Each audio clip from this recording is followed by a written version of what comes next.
निकाय की जंग में आपका स्वागत है। INA न्यूज चैनल के विशेष कार्यक्रम निकाय की जंग में आज हम खजुराहो से आपको लेके आ रहे हैं। खजुराहो नगर परिषद में 15 वार्ड और 84 प्रत्याशी हमारी नगर परिषद से मैदान में है। हम आज आपको रूबरू कराएंगे उन प्रत्याशियों से और कुछ वोटर्स जो है खजुराहो के, उनसे किस विकास कार्य और क्या योजनाओं को लेकर ये चुनाव मैदान में है। आम आदमी हो, कांग्रेस हो, भाजपा हो और निर्दलीय प्रत्याशी, सबसे ज़्यादा निर्दलीय प्रत्याशी खजुराहो में समय जोर आजमाइश दिखाई दे रही है। हम मिलाते हैं आपको वार्ड क्रमांक 11 के प्रत्याशी नरेंद्र कुमार पप्पू शर्मा जी। अब किन मुद्दों को लेकर वार्ड क्रमांक 11 से चुनाव मैदान में है, क्या कार्य योजनाएं हैं आपकी? एक्चुअली जो नगर निकाय के चुनाव हो रहे हैं वो पर्सनल तौर पे निकाय के चुनाव होते हैं जिनमें बहुत बड़े बड़े मुद्दे नहीं होते हैं, लेकिन जैसे सफाई, नाली और लाइट की व्यवस्था, ये नगर निकाय के चुनाव में बड़ा मुद्दा होते हैं। तो खजुराहो में वैसे भी बहुत विकास होता रहता है जो सेंट्रल गवर्नमेंट की तरफ से होते हैं। जो हमारे छोटे गांव के मुद्दे होते हैं वो ज़्यादा प्रचलित हैं इस समय, और हम उन्हीं मुद्दों को लेकर आए हैं और कोशिश करेंगे कि जो काम, जो विकास नहीं हो पाया है हमारे नगर परिषद में, वो हम करने की कोशिश करेंगे। दूसरे हमारे साथ निर्दलीय प्रत्याशी के रूप में योगेंद्र प्रताप सिंह छुट्टे राजा जी हैं, उनसे भी जानेंगे कि वार्ड क्रमांक 14 से आप प्रत्याशी हैं, निर्दलीय प्रत्याशी के रूप में हैं। आप भाजपा कार्य समिति में प्रदेश के सदस्य रहे और आज आप निर्दलीय प्रत्याशी के रूप में चुनाव लड़ रहे हैं। किन मुद्दों को लेकर, किन भावनाओं को लेकर आप खजुराहो की जनता को लुभाएंगे? देखिए, पहली चीज़ तो ये जो चुनाव हो रहा है ये वार्ड का चुनाव है ही नहीं। मैं वार्ड से ज़रूर लड़ रहा हूँ पर वार्ड का चुनाव नहीं है, ये खजुराहो के भविष्य के सवाल का चुनाव है। अब खजुराहो की जनता क्या तय करेगी, ये खजुराहो का भविष्य तय करेगी। किसे चुनेगी वो खजुराहो का भविष्य तय करेगा।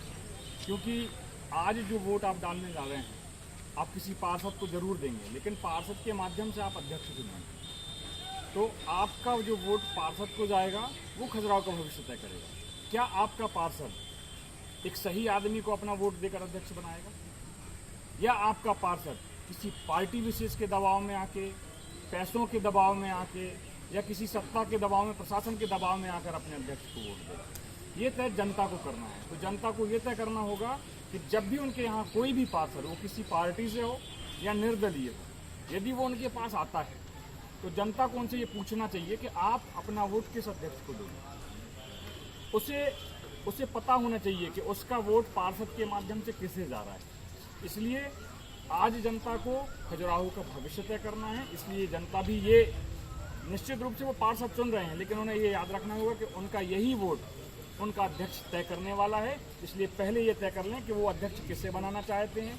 क्या वह पार्षद जिसे वे चुनेंगे वो उनके मन का अध्यक्ष चुनेगा, या खजुराहो को पिछले 20 सालों की तरह फिर से 5 साल अंधकार में गुजारने पड़े। चलिए, हमारे साथ अन्य लोग भी हैं। वार्ड क्रमांक 14 से कुछ साथी हैं मौजूद। क्या कहेंगे आप? किन कुछ समस्याएं हैं या वार्ड में क्या है, क्या आप कहेंगे? समस्याएं काफ़ी हैं, लेकिन समस्याओं को बताएंगे तो सुलह हो जाएगी। चाहे भाजपा हो, चाहे बीजेपी हो, कोई भी पार्टी हो, कुछ काम अभी यहाँ सरकार दिखाई नहीं दे रही। अभी हमारे यहाँ आप बस्ती में आप भी भ्रमण कभी किया होगा, ना ही रास्ते, ना ही लाइट की प्रॉपर व्यवस्था, कभी 2 फेस के तार जा रहे हैं, कहीं सिंगल फेस का तार जा रहा है, कहीं कुछ जा रहा है। बरसात में नाले उफान पे आ जाते हैं तो पूरे एरिया में नालियाँ कहने को बन चुकी, आपको पता होगा, परंतु बस वही धांधली हो रही है। बाकी आप समझ सकते हैं। ज़्यादा विकास को लेकर जो खजुराहो पर्यटन विकास है, पर्यटकों को लेकर खजुराहो चर्चित है, तो उसको लेकर आप लोग क्या? विकास अच्छा क्वेश्चन किया है आपने। विकास ये है कि आप खुद देख रहे हैं, मेरे मुंह से आप क्या कहलवाना चाह रहे हैं। जो आप बोल रहे हैं विकास के नाम पे तो कुछ है ही नहीं खजुराहो, ठीक है। चाहे उसके कांग्रेस हो या बीजेपी हो या कोई पार्टी हो, कोई व्यक्ति विशेष यहाँ पे आता है सर, लोग वोट तक ऐसे मंगाते हैं यहाँ पे कि काम मैं करवा पाऊँगा। वोट मंगाने का ये तरीका बहुत प्रलोभन वाला तरीका बहुत अच्छा है। आप सुनिएगा, एक प्रत्याशी नाम नहीं बताऊँगा, जगह नहीं बताऊँगा, वो ये कह रहे थे कि फलाने को पास पैसा बहुत है, उनको वोट मत करो। हमारे पास पैसे की कमी है, हमें वोट दीजिए। क्यों? क्योंकि हमें वोट मिलेगा तो हम आपका काम करवा पाएंगे, क्योंकि हमें उस काम से पैसा कमाना है। फलाने को पैसा नहीं कमाना है, मतलब डायरेक्टली इनडायरेक्टली वो आदमी ये कह रहा है आप मुझे वोट दीजिए क्योंकि मुझे पैसा खाना है। फलाने आदमी को दीजिए, उसके पैसा नहीं खाना, मतलब क्यों? वो विकास करेगा। तो ये तो यहाँ की मानसिकता है। तो आप समझ सकते हैं इससे कि किस लेवल पे यहाँ पे राजनीति हो रही है और क्या हो रहा है। निश्चित तौर पे आप देख पा रहे हैं खजुराहो के लोगों के मिजाज क्या है। आम आदमी के पार्टी के लोग भी हमारे साथ मौजूद हैं, प्रत्याशी भी हैं, क्या कहेंगे आप?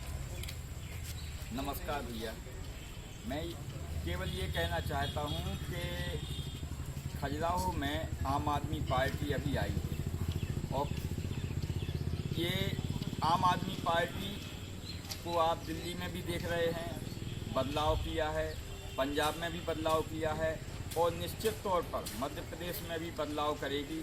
अभी आप देखिए 1 जुलाई से 300 यूनिट लाइट वहाँ मुफ्त कर दी गई है पंजाब में। और हमारे विधानसभा प्रभारी हैं, ये आपको और आगे बताएंगे।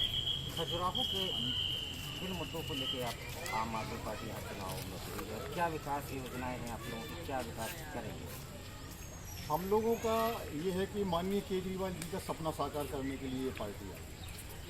माननीय केजरीवाल जी ने जो काम किया है दिल्ली में, शिक्षा, मेडिकल, लाइट, इस पे जो काम किया है, जनता का पैसा जनता को वो लौटा है।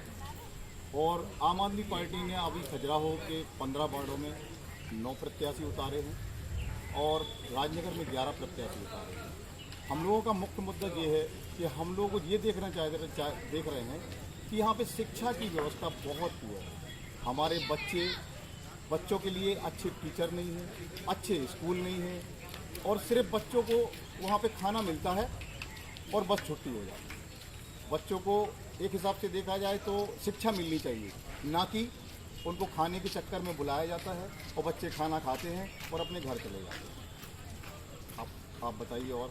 और एक बात और कहना चाहता हूँ कि आम आदमी पार्टी एक ऐसी पार्टी है जिसकी तरफ लोग एक उम्मीद की किरण लगाए बैठे हैं कि आम आदमी पार्टी ही बदलाव ला सकती है।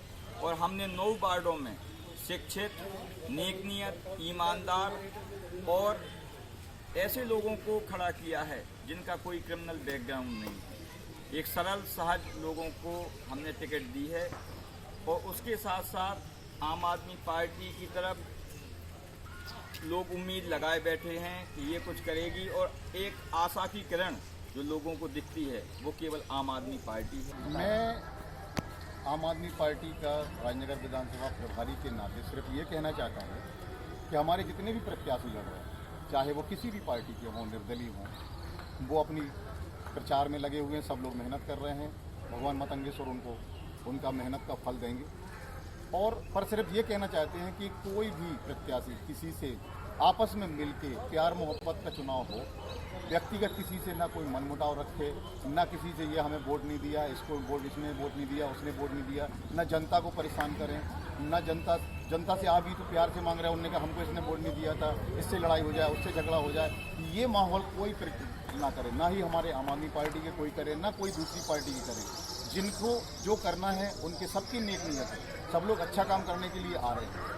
बाकी सिर्फ जनता को राय ना आपस में कि वो ऐसा है वो वैसा है, सब लोग अच्छे से करें और गले मिल के चुनाव लड़ें। भगवान मतंगेश्वर को जिसको आशीर्वाद देना होगा उसी को आशीर्वाद मिलेगा।